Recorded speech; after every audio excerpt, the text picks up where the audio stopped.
Hello everybody, I'm here at the Tower of London. I don't know if you can recognise behind me, but on an extremely hot Saturday, so it's very busy, but I wanted to shoot this quickly for you because I always get asked, where did Anne Boleyn stay while she was in prison in the Tower of London?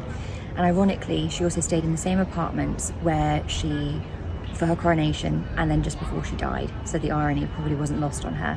But unfortunately you can't see anything of what Anne Boleyn would have known of where she stayed, which would have been over here, just beside the White Tower. She would have had her Queen's apartments remodelled by her husband Henry VIII. There would have been a great hall, really similar to the one in Winchester, which I've mentioned before.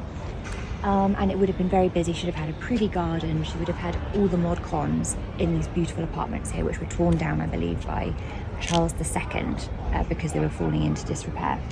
So also what she would have been staying in is these apartments before she was executed. So thankfully, as she was executed on the other side of the White Tower, she wouldn't have heard anything of what was happening to the scaffold being built, which can only have been some sort of relief for her.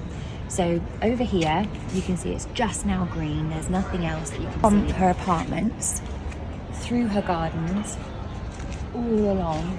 So she would have seen everything she would have seen every day. She would have just had a regular walk from her apartments, and then she would have walked through here, which is very hard to envision.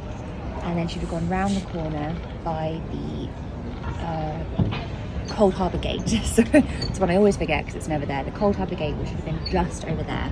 So I'll see you again when we go over the other side and we can see the other view of what she would have seen.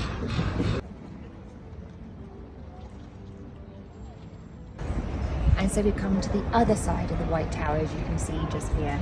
She would have walked through, it's very hard to envision, I do understand, the Cold Harbour Gate, which was a massive set of gates just here. She would have walked through those and then I think up some steps, I'm assuming up some steps, just here. And then right in front of her, in front of the Jewel House, would have been her scaffold. So she would have faced it directly as soon as she'd have come up those steps. And as you can hear, we are at the tower at exactly the same time as when she was absolutely executed herself.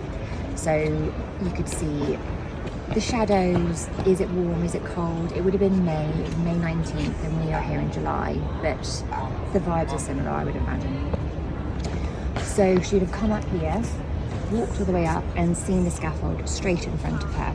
It wasn't high, it wasn't low either, it was just a middling height so that people could see her because they wanted to have a spectacle. And she had a private execution which was around 1,000 people, which does seem pretty vast, but they forgot to close the tower gates in time, so there was many more people than I think they would have assumed.